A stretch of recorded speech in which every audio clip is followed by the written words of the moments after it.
Principle 11, Value and Merit. Principle 14, Navigating Risk and Opportunity. The opposing company was haggling over the price of a large contract. One of the executives righteously stated, "Mr. Peter, your price is too high. Your competitors offer the same services for 20% less." Peter leaned forward with remarkable composure. This is exactly where the principle of value and merit reveals itself. We don't sell services, we sell value. Our systems increase your company's productivity by 40% and reduce human errors to 0. This means that in the first year, you earn twice the amount you pay us in extra profit. We are not expensive, we are a profitable investment. Now the choice is yours, and here you must understand the principle of navigating risk and opportunity. You can opt for a lower cost for a temporary solution, which is a big risk in the future, or make a smart investment in a permanent solution, which is an unparalleled opportunity for your growth. A heavy silence fell over the room. Peter had risked losing the contract to demonstrate the true value of his work.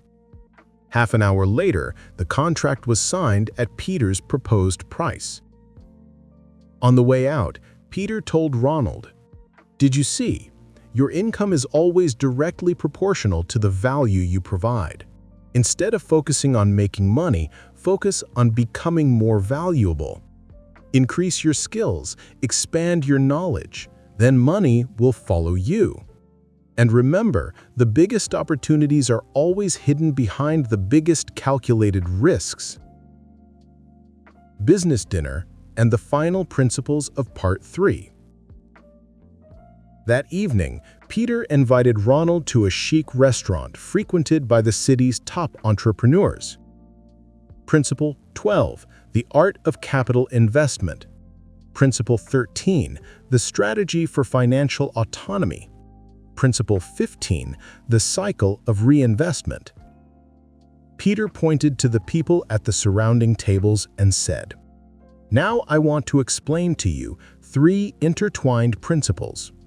First is the art of capital investment. Almost none of these people work for their monthly salary. They have learned how to turn money into their servant. They put their money into stocks, real estate, and other businesses so that money makes money for them. The ultimate goal of this is to reach the second principle, the strategy for financial autonomy. Financial autonomy means reaching a point where the income generated from your investments covers all your living expenses.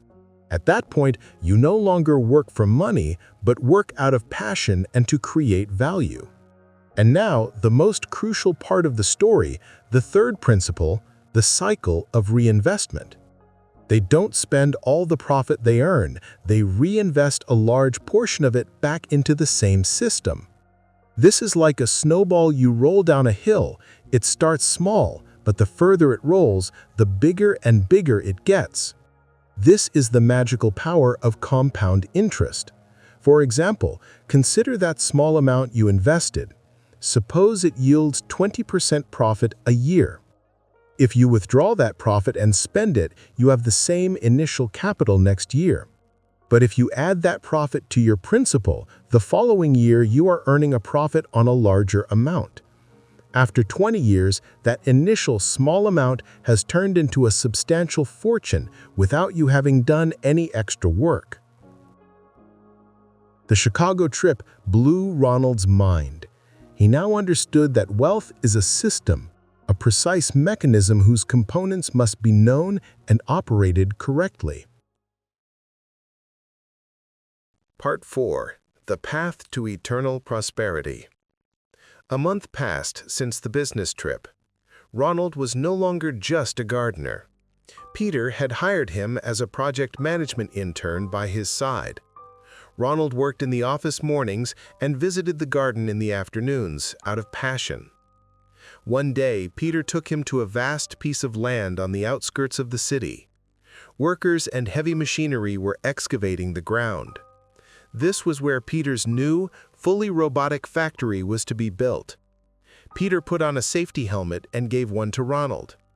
Well, welcome to the final class. Here, where the future is being built, I want to teach you the last 4 principles. The principles that make wealth sustainable and meaningful. Principle 16. The principle of innovation and adaptation. Peter pointed to the blueprints on the table. The first principle at this stage is innovation and adaptation. The business world is like a rushing river. If you stand still, the water will carry you away. You must always be moving and changing. This factory is going to use technologies that will become mainstream in 5 years. We don't wait for the future, we build the future. That means innovation. For example, think of the great film and photography companies that produced negative cameras.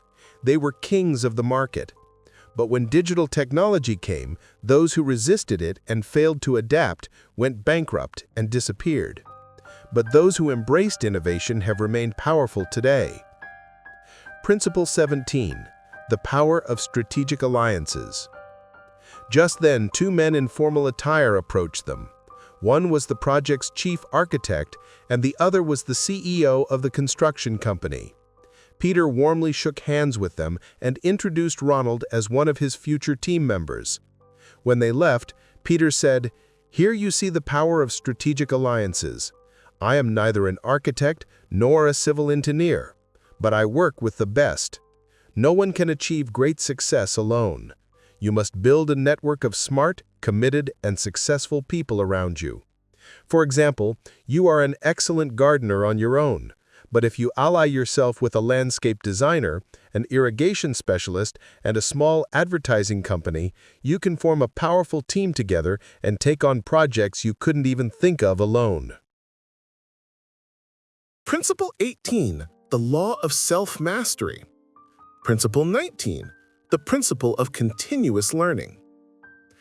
It was evening, and the last rays of sun were turning the building's metal framework orange. The workers had left, and a magnificent silence reigned over the site. Peter sat on a cement block and stared at the horizon. And now, the final 2 principles, Ronald. These are the most personal and most important principles. First, the law of self-mastery. After you learn all these techniques, ultimately everything comes down to one person, yourself. Self-mastery means being able to overcome your momentary emotions, your laziness, and your fears.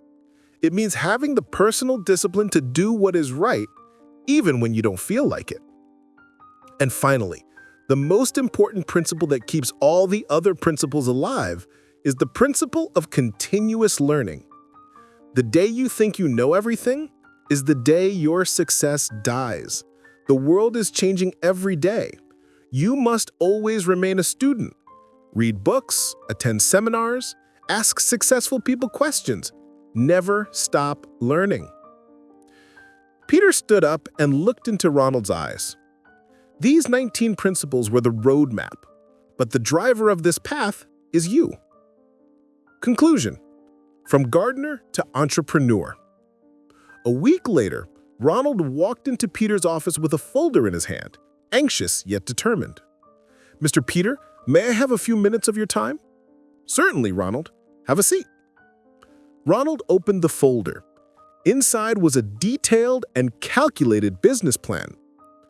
"Mr. Peter, all this time I've been thinking about the principle of value and merit and innovation. My expertise is plants. The big problem in today's cities is air pollution and the lack of green space. My idea is to establish a company called Verdant Vistas. We convert the rooftops of large commercial and residential buildings into smart, self-sufficient gardens. By using recycled irrigation systems and specific plants, we help reduce air pollution, lower the building's energy consumption, and create a beautiful space for the residents. This is a green business that creates real value for the community."